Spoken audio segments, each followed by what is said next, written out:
Hello everyone. Um, Myself Dr. Madhuri, Assistant Professor of Microbiology from Government Degree College for Women Begumpet. Today we are going to discuss about the topic translation in prokaryotes.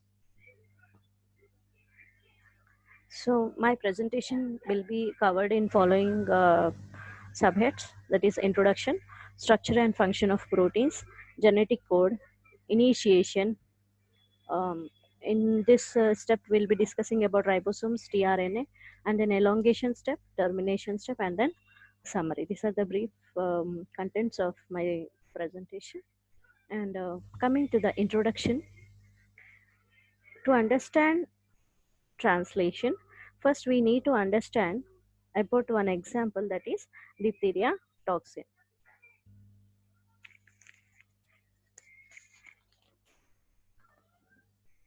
So the diphtheria toxin is produced by a bacterium called as Corynebacterium diphtheria. Okay, so that this toxin is responsible for this is called as diphtheria.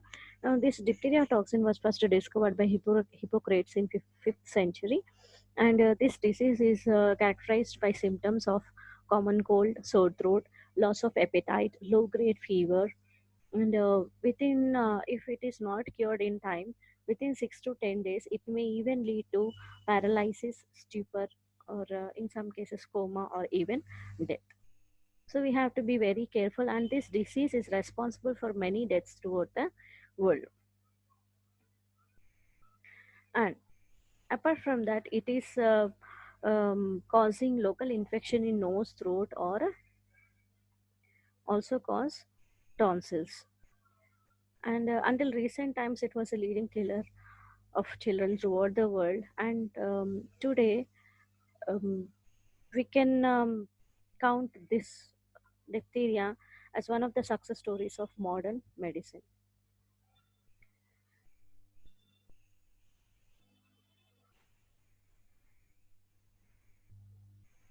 So this disease diphtheria is caused by Corynebacterium diphtheria, and the toxin is produced by the bacteria, but the gene which is responsible for this toxin is not present in the diphtheria bacteria. Corynebacterium diphtheria bacteria, this gene is not present, but it is present on the bacteriophage. So what is bacteriophage? This bacteriophage is the virus which infects the bacteria. So when this bacteriophage will attack this Corynebacterium, it will it will take the control of the bacteria, and it will make the bacteria to synthesize viral particles. So in this process, this gene which is present on the virus, it gets translated, and it produces diphtheria toxin. So toxin is nothing but, here it is a protein. That protein is produced by the sequence present on the bacteriophage. Now, when this toxin is released in the body of a patient, it will be absorbed into the infected person's bloodstream. Okay, after the toxin is released into the blood, it will be absorbed by the bloodstream and distributed throughout the body. So why diphtheria is so deadly? So we understood what is the causative agent of diphtheria disease, and from where this gene is coming, how this diphtheria toxin is being produced. Okay, now we have to understand why this diphtheria is so deadly um, in nature. Okay, so it is deadly due to its unique mode of action. Unique mode of action means how it is affecting the patient, or how it is able to cause the following symptoms which we have seen, or how it is able to kill the people in very less span. Here, this diphtheria toxin is targeting and inhibiting elongation factor 2. This elongation factor 2 is a protein which is required in the process of translation. Uh, in brief, if we can discuss in the protein synthesis, ribosomes are more important. So during translation, the sequence or the message present on the mRNA will be read by ribosomes, During this process of translation, a sequence of amino acids are being joined and ribosome moves from one place to another in 5' to 3' direction on mRNA. So that movement of ribosomes is called as translocation. For the translocation, this elongation factor 2 is required. So when this toxin is affecting or targeting or stopping this elongation factor 2, then the ribosome cannot move forward on mRNA, and as a result, protein synthesis will stop. Thus, it will affect the cell's mechanism, and it will stop the cell functioning, or even it can lead to death of the cell. So, this in short, diphtheria toxin is targeting elongation factor 2. Now, let us understand central dogma. What is central dogma? Central dogma involves three processes, that is replication, transcription, and translation. What is replication? Replication is the copy or formation of copy of DNA. Okay, when the copy of DNA is formed, this process is called as replication. And then transcription is the formation of mRNA from DNA. And translation is the formation of protein from the information present on mRNA. So the entire process of replication, transcription, and translation together is called as central dogma of a cell, because these are the most important processes which have to be carried out in a cell.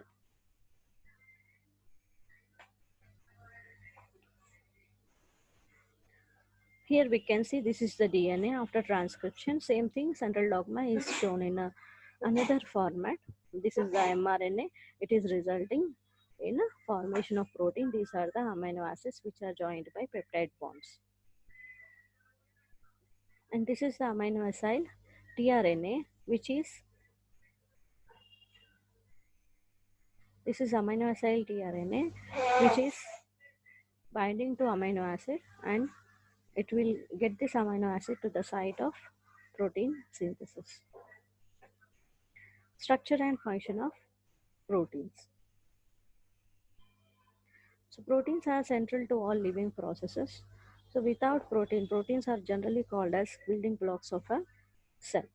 So they are very much important for the functioning of a living cell. And enzymes are also, most of the enzymes are proteins. And these proteins also play a role in structure and um, and transport proteins, means they are helping in the formation of some structures in the cell, and also for transporting of some components throughout the cell. And proteins are composed of amino acids, and there are 20 common amino acids. Structure and function of proteins. Now these proteins, they are usually made of polypeptide chains, and proteins show three structures. They are primary structure, secondary structure, and tertiary structure. This linear sequence of amino acids is called as primary structure, and alpha and beta plate sheet come under secondary structure. And when this secondary structure further folds into 3D shape, it will give tertiary structure. Proteins are active in tertiary structure. Now, for the translation, this concept of genetic code is more important. Genetic code is the language which is present on the mRNA, which is being translated into the language of amino acids. Okay, so here we can see these are the bases which are present on the mRNA UCAG, and this is the first position, second position, and third position. In this sequence, we are writing, taking the three bases UUU and then UUC and so on. So we'll be getting 64 codons, and these, among these 64 codons, there will be one start codon, that is AUG, which will code for formyl methionine, which is a starting amino acid in the protein synthesis. And these are the stop codons UAA, UAG, and UGA. So when these stop codons um, is encountered on the mRNA, ribosome will stop adding amino acid because these codons are not coding for any amino acid. And coming to other codons, this phenylalanine is coded by these two codons, leucine is coded by these two codons, and these four codons also coding for leucine. So at a stretch here we can see six codons which are coding for the common amino acid, that is leucine. Then isoleucine, methionine, valine, serine, proline, threonine, alanine, then tyrosine, histidine, glutamine, asparagine, lysine, aspartic acid, glutamic acid, cysteine, tryptophan, arginine, serine, arginine, and glycine. So here we can see there are few codons, few amino acids which are having only single codon, few amino acids are having two codons, few are having three, and few are having four, and some are also having six codons. So as we have discussed, there are 20 amino acids in nature which have to be coded by these codons. Okay, but there are 64 possible codons. So what is the um, requirement for such a huge number of codons for coding 20 amino acids? Okay, if we take single base, we can get only 4 combinations. If we take two bases combination, we can get 16 codons. If we take three base combinations, then we will get 64 codons. 4 into 4 into 4, we will get 64 possible combinations. So in this sequence, this is the first nucleotide, this is the second, and this is the third nucleotide. Here GGU is coding for amino acid called as glycine.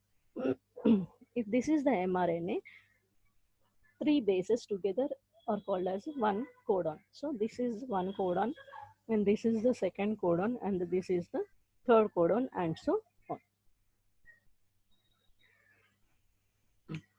Now, three-letter code allows different reading frames. Just now we have seen what is the requirement for three-letter code, because with one-letter code or two-letter code we can't get sufficient number of codons for coding of amino acids. Now we are having three-letter code.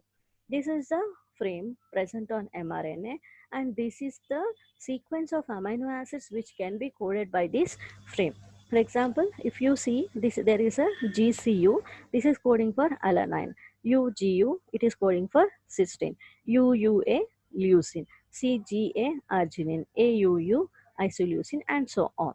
Okay, so in this way, whatever the sequence is present on the mRNA, the corresponding amino acid will be brought to the site of protein synthesis, and it will be connected. All the amino acids will be connected by peptide bonds. Now, same way, I'm coming to the frame 2. This is the sequence present on the mRNA, and this is the sequence of amino acids generated or connected by process of protein synthesis. This is a polypeptide formed by process of translation, and replication, transcription, and translation, everything will be, the process will be carried out in 5' to 3' direction.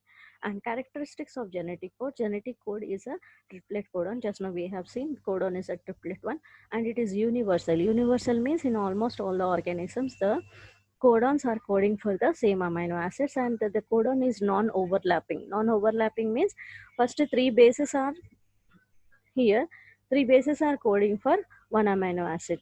This is non-overlapping. Next three are coding for second. Next three are coding for third. If we take CCUU one codon and UUG second codon, UGU third codon, then it will be called as overlapping codon. But the codon is a non-overlapping one, which was proved by a series of experiments, and the codon is unambiguous. Unambiguous means specific codon will code for specific amino acid. There is no chance of doubt in this process. Okay, so it is a specific process where specific amino acid is coded by specific codon, and it is a perfect process, right? And then the codon is a degenerate. Degenerate means, in the previous slide when we have seen the genetic code box, we have seen that almost six codons are coding for isoleucine. Okay, six codons are coding for leucine. So what is the necessity of having more codons for single amino acid. That is, if there is any mutation, right? Due to that mutation, if there is a change in the codon, right? If bilac, if the change of codon will also code for the same amino acid, then there won't be any problem in the sequence of amino acids or sequence of protein produced. Okay, so in order to nullify some of the mutations in nature, this degenerate codon might have generated. But basically, degeneracy of codon means having multiple codons for single amino acid. That concept is called as degeneracy of codon. Next, there are stop or termination or nonsense codons. Okay, so AUG is coding for, it is a start codon which is coding for formyl methionine. Same way, there are stop codons. How to know that the particular protein should be stopped at a particular point? So that process or the signal is given by the presence of stop codons on the mRNA, and the process of synthesis of polypeptide is stopped by the stop codons. Okay, how? Because these stop codons, which are UUA, UAG, and UGA, they are not coding for any amino acid. So when there is no amino acid which can come to that site corresponding to this codon, the chain of polypeptide which is being synthesized will automatically break, and the protein synthesis will come to end. Next, characteristics of genetic code. Just now we have seen this is the overlapping code. If we take first three codons, second three codons, third next three codons, in this way, this is overlapping. But the actual code, the genetic code is a non-overlapping one, where we can see first three codons is one codon, one code, second is second three, second code, and third set of three codon, three bases is acting as a third codon. Next, it is a continuous code. Okay, continuous means whatever be the sequence present on mRNA, the sequence will be counted in a continuous fashion. First three is first codon, second three is second codon, third three bases are third codon, and fourth one is fourth codon, and so on. Okay, but there is no comma. Okay, if there is a comma, how could it be first three bases are coding for particular amino acid, and there is a comma, or there is a space, or the one base is there without any function there. Okay, so this is not seen here in the process of translation, right? So the new codon language is continuous, right? Next, deviations from the universal genetic code. So in characteristics of genetic code, we have also pointed out that genetic code is universal, means it is same in almost all the organisms. It is universal to all the organisms. It means that whatever codon we'll take, okay, whatever codon we take, it will direct for the particular amino acid in all the organisms. Okay, for example, start codon is always coding for methionine. First codon will be formyl methionine, and that is AUG will always code for methionine. It is same in all the organisms. But as there will be some exceptions in every case, here also some exceptions are there. Let us see UGA, which is one of the stop codon in normal codon language. Here it is coding for tryptophan in mycoplasma, spiroplasma, mitochondria of many species. And here you have to remember, mitochondrial genes are different from the normal genes which are present in a eukaryotic cell. Okay, next, COG, it is normally coding for leucine, but here it is coding for threonine in mitochondria of yeast. UAA and UAG, these are also stop codons, but they are coding for glutamine in organisms like Acetobacteria, Tetrahymena, Paramecium, etc. And UGA, which is also a stop codon, it is coding for cysteine in euplotis. Okay, so these are the few exceptions for genetic code seen in some of the organisms. Now, degeneracy of the genetic code. In the previous slide also we have discussed about the degeneracy.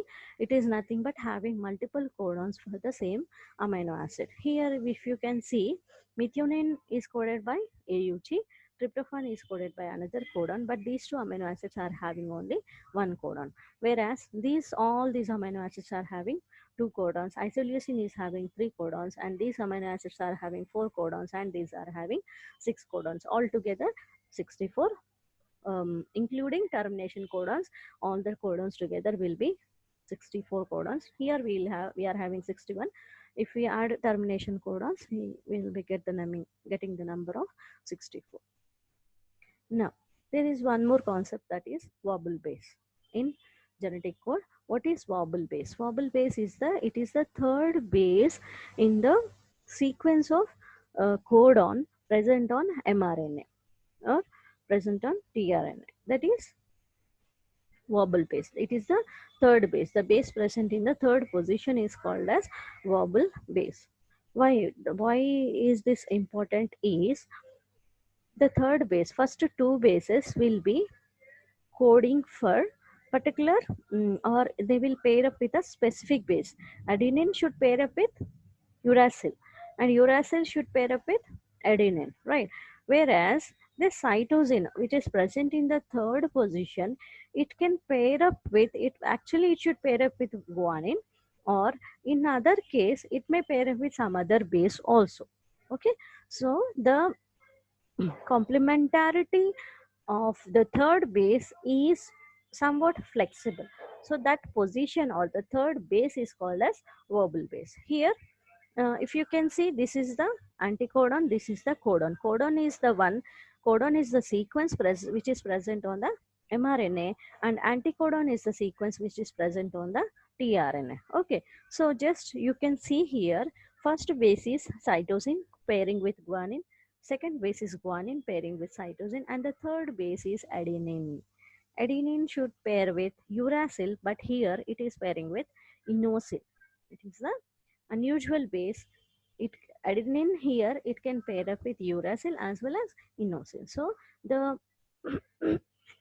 complementarity or the base pairing of the third base is somewhat flexible in nature. This is called as wobble base. Here uracil is pairing with inosine, and here cytosine is pairing with inosine. Inosine is the neutral base which can be seen in tRNA. So how the wobble base of the anticodon detects the number of codons on a tRNA. So one codon is recognized here, X and Y. This is the first base, and this is the second base, and this is the third base. Here this is pairing with cytosine. Here third base, it can adenine.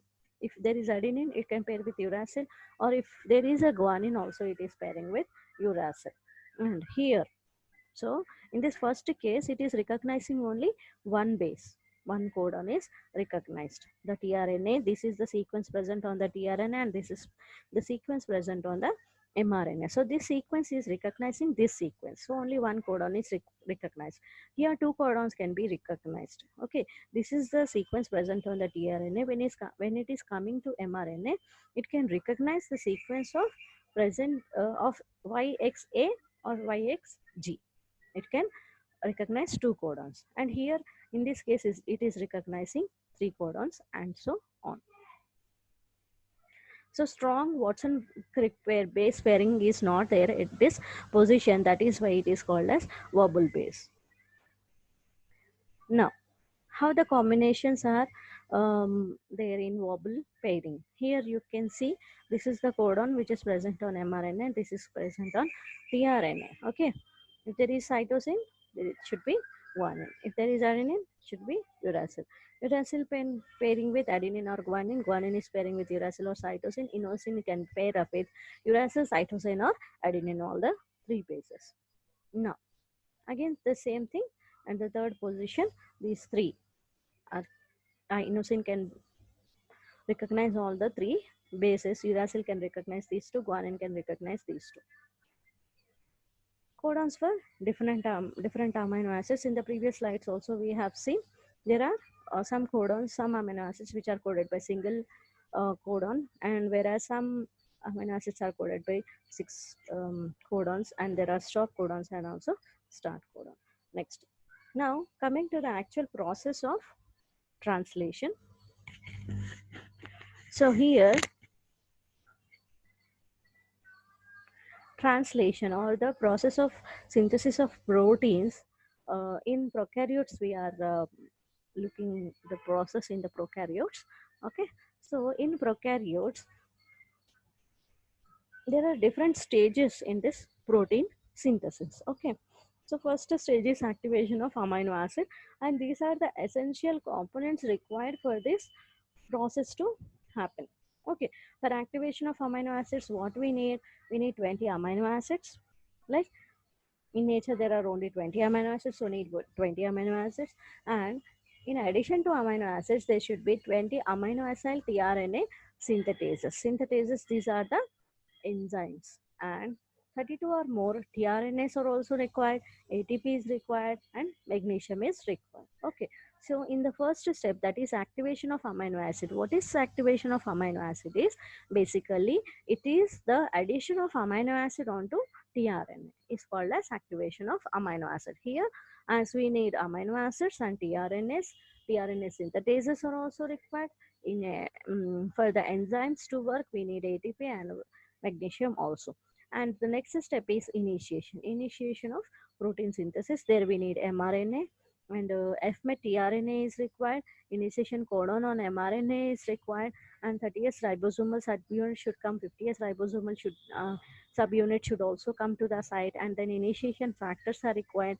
They are IF1, IF2, and IF3. In addition to this, we also need guanosine triphosphate, that is for the energy, and also magnesium for the working of the enzyme.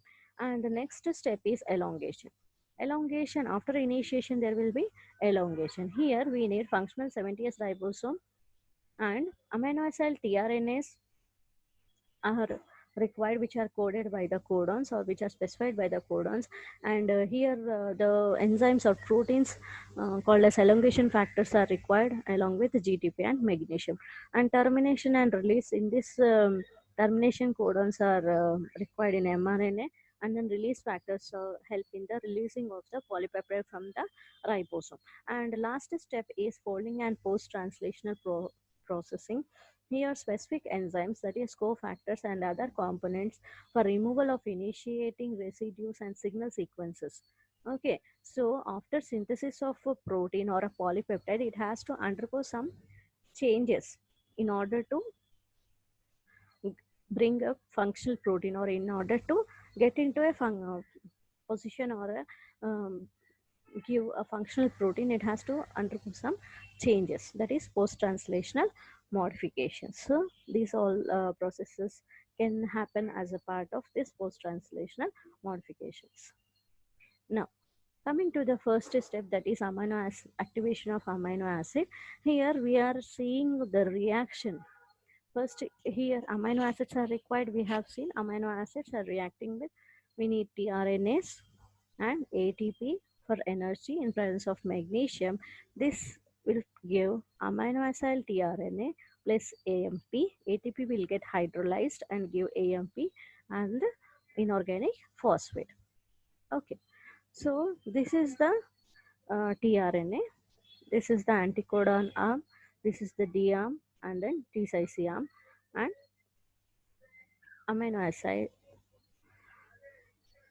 acid is attached on the 3' of this tRNA, 3' end of this tRNA. Okay, so as I told you, activation of amino acid is nothing but addition of amino acid onto tRNA. Okay, this is the 5' 3' phosphate. Here at this side, this amino acid is added. This is the amino acid which is added onto this side of the tRNA. It is called as amino acyl tRNA. After amino acid is added onto tRNA, it is called as amino acyl tRNA. First, amino acid ATP will break, and ATP will break down into AMP and inorganic phosphate, and AMP will get attached to the amino acid, releasing the inorganic phosphate. Now, this amino acid, amino acyl AMP, will come and bind to tRNA. Amino acyl AMP will bind to tRNA. Now, initiation. So, next first step is activation of amino acid. Second step is initiation. Here we need mRNA, amino acyl tRNA, GTP initiation factors and for this process. So, coming to the structure of tRNA, this is the decisive loop, this is the anticodon loop, and this is the DHU loop, and this is the 5' end, and this is the 3' end OH, where amino acid is attached to the tRNA. And in addition to 4 arms, there is a extra arm or a variable arm in a tRNA. Okay, so this tRNA is having 4 arms, amino acyl arm. Okay, now, so transfer RNA or tRNA, 3' end of tRNA binding site for amino acid. As we have discussed, amino acid will be attached to the 3' end of the tRNA, and anticodon loop at opposite interacts with complementary codon for mRNA. Okay, this is the tRNA molecule. This tRNA molecule is also called as adapter molecule. Okay, so if you can see in this diagram, at one end it is interacting with the codon present on the mRNA with the anticodon which is present on the anticodon arm, and at the other end it is attached to the amino acid. So based on the sequence present on the codon on the mRNA, a particular the complementary tRNA or the tRNA having complementary sequence on the anticodon arm will come and bind to mRNA, carrying the amino acid which is coded by the codon which is present on the mRNA. First, this tRNA will bind to amino acid and it will come to mRNA and bind to codon present on the mRNA. So at least one specific type of tRNA is required per amino acid. So as we have 20 amino acids, at least we should have 20 tRNAs. Now, there are two sites for amino acid attachment site and anticodon site. So just now we have seen there are two sites. This is the amino acid attachment site and this is the anticodon site. Now, ability to carry specific amino acid, that is why it is called as adapter. So why this tRNA molecule is called as adapter molecule? Another name for tRNA is adapter molecule. So why it is called as adapter molecule is due to its ability to carry specific amino acid according to the codon present on the mRNA. Now, coming to the ribosomes. So along with the amino acids tRNAs, we also need ribosomes in the process of translation. Okay, so ribosomes. What these ribosomes will do? Ribosomes are, they are nothing but protein synthesizing sites. Okay, on the ribosome we can say that translation is happening. Right now, these ribosomes are having two subunits. One is smaller subunit and the other one is larger subunit. What these ribosomes are made of? Okay, ribosomes are made of 30 to 40% protein and then 60 to 70% RNA is there. Okay, ribosomes are nothing but they are organelles, cell organelles present inside the cytoplasm. Okay, they are helping in protein synthesis. So these ribosomes are made of 60 to 70% RNA and 30 to 40% protein. Each ribosome is having two ribosomal subunit. One is larger subunit and the other one is smaller subunit. In prokaryotes, smaller subunit is 30S subunit and the larger subunit is 50S subunit. Altogether, prokaryotes are having 70S subunit, 70S ribosomes. Now, coming to ribosome binding site. So ribosomes are having different sites. So first one is A site, second one is P site, and the last one is E site. So this can be understood in a better manner by seeing the diagram. Okay, so first let us try to understand what is the function of each site. A site is helpful for binding of first amino acylated tRNA. P site binding for the peptidyl tRNA. E site is the exit site or binding site for the uncharged tRNA. Okay, so overall we are having three sites on the ribosome: A site, P site, and E site. A site is for binding of first amino acylated tRNA. P site is for binding for peptidyl tRNA. E site is for binding of uncharged tRNA, or E site is also called as exit site. P site is called as peptidyl site. A site is called as amino acid tRNA site. So these sites are present on the surface of the ribosome, and they are present in the interface between the small and the larger subunit. So this diagram, with this diagram we can understand this is the A site, this is the P site, and this is the E site. Okay, so this is the site where first amino acylated tRNA will occupy the position, and then P site it is for peptidyl tRNA, and this is the mRNA, and this is the larger subunit of ribosome, and this is the smaller subunit of ribosome. Okay, so this is the 30S subunit, this is the 50S subunit, A site, P site, and E site. Now coming to the first step, that is initiation. Initiation here, in this initiation, first IF3 or the protein or the initiation factor 3 will come and bind to 30S subunit. Then this IF3 along with 30S subunit will bind to Shine-Dalgarno sequence present on the mRNA. Okay, so this IF3 has bound to 30S subunit along with the Shine-Dalgarno sequence on mRNA. Then formyl methionine tRNA will bind to initiation factor 2 and promotes binding of tRNA to start codon. Here AUG or the start codon is there on the, this is the start codon here. So before this start codon, there is a sequence present on the mRNA called as Shine-Dalgarno sequence. To this Shine-Dalgarno sequence, 30S subunit will come and bind. And then initiation factor 2 will bind to the tRNA carrying formyl methionine. Next. Then smaller subunit or IF3 scans along mRNA and goes to start codon.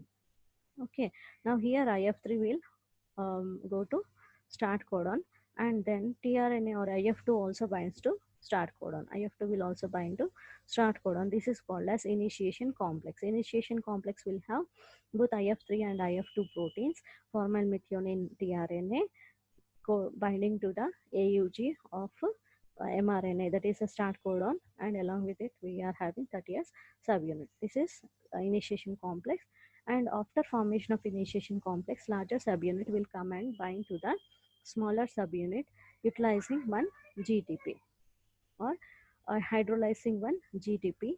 This energy is utilized for the binding to the 30th subunit, and then after binding of larger subunit to smaller subunit, initiation factors are released. This complex is called as ribosomal complex.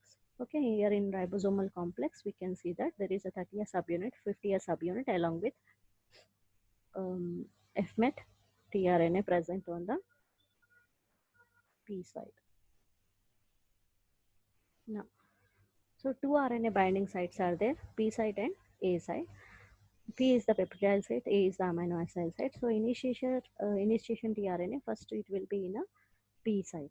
Okay, A site will be filled with the tRNA with anticodon complementary to the next sequence or next codon present adjacent to the initiation codon. And second tRNA base pairs with appropriate codon in mRNA, it is occupying A site. First a bond will be formed between formyl methionine and the next amino acid, that is proline here, and then 23S RNA, there will be a ribozyme. Okay, here in the larger subunit there will be a sequence, or there will be RNA, that is 23S RNA. It is acting as an enzyme. That is why it is called as ribozyme. It will catalyze the formation of peptide bond here. Now this is the overall view of the initiation step. First 30S subunit is there. To 30S subunit, IF1, IF2, IF3 are binding along with one GTP, and then initiation methionine, formal methionine will come and bind to the site, and then 50S forming the initiation complex. Then larger subunit will come and bind utilizing one GTP molecule. Next is elongation. Here in elongation, just it is nothing but translocation will happen. Translocation is nothing but movement of ribosome towards a 3' site. One codon, it will move one codon towards 3' side of the mRNA, that is called as translocation. When this ribosome moves towards the 3', another amino acid, the amino acid present in the A site will move to P site, and A site will become vacant, and after it moves to P site, the tRNA will be leaving the amino acid, and formal methionine and the second amino acid are bound by a peptide bond here, and this tRNA, which is released from the formal methionine, it will be entering into the E site, and from there it will enter into the cytoplasm. So here, as a result of this translocation, A site will be vacant. Next coming tRNA will occupy A site. Same thing here, next amino acid or next amino acid tRNA has come and occupied A site. This here we are able to see this is the serine amino acid is carried by this sequence, which is occupying A site. Now, once again ribosome shifts over towards 3' site, and then uncharged tRNA is expelled. It will move from P site to E site, and from the amino acid present in the A site will move to P site, and all the amino acids are interlinked by peptide bonds. So here we can see they have moved again to the P site. Again A site is free. So this is ready for taking of another amino acid. So 15 amino acids can be added per second in this process, and it is a rapid process and error free. Based on the sequence present on the mRNA, the amino acids will be added in a sequence. There can be one mistake per 10,000 amino acids. So it is very error-free process. If protein of 1,000 amino acids are there, one wrong amino acid in every 10 polypeptide. So the chance of error is very less. This is the overall view of elongation. Here, the ribosome is accepting new tRNA in the A site, and it is moving from uh, one codon towards 3' side, that is translocation is happening here. Here EF2 is required, which is being blocked by diphtheria toxin. Now last step is termination. Termination is the last step in this process. When termination happens, when termination codon is encountered on the mRNA. Okay, so this is UAA, we can see here, this is a termination codon. As there is no tRNA which can bring any, or as this codon is not coding for any amino acid, there is no tRNA for this particular sequence. So no tRNA can come to this site. As a result, it will be empty in this condition, and then the translocation will happen. So the tRNA which is present on the P site will move to E site, and then the bond will be broken, or the polypeptide will be released into the cytoplasm. As there is no tRNA, it will be empty, and this polypeptide will be released into the cytoplasm. This is the last step. So for this, release factors are required, which help in releasing of the polypeptide. It is now free to function in the cell. mRNA molecule now available to be translated again. So whatever mRNA is there, it will function again. It will start the process of translation again, and it will synthesize the same protein. So in this way, we'll get many number of proteins will be synthesized in our body. Many number of copies of same protein will be synthesized in our body. So very often more than one ribosome will translate single mRNA at the same time. So if this is the mRNA, many ribosomes will be attached here at different sites. So such what do you say, concept is called as polysome. Okay, many number of ribosomes attached to the single mRNA is called as polysome. And after the functioning of mRNA, it is degraded and translation of that particular message will cease. When a particular protein is not required in the body, or when the function of a particular mRNA is completed, it will be degraded. Next, this is overall view.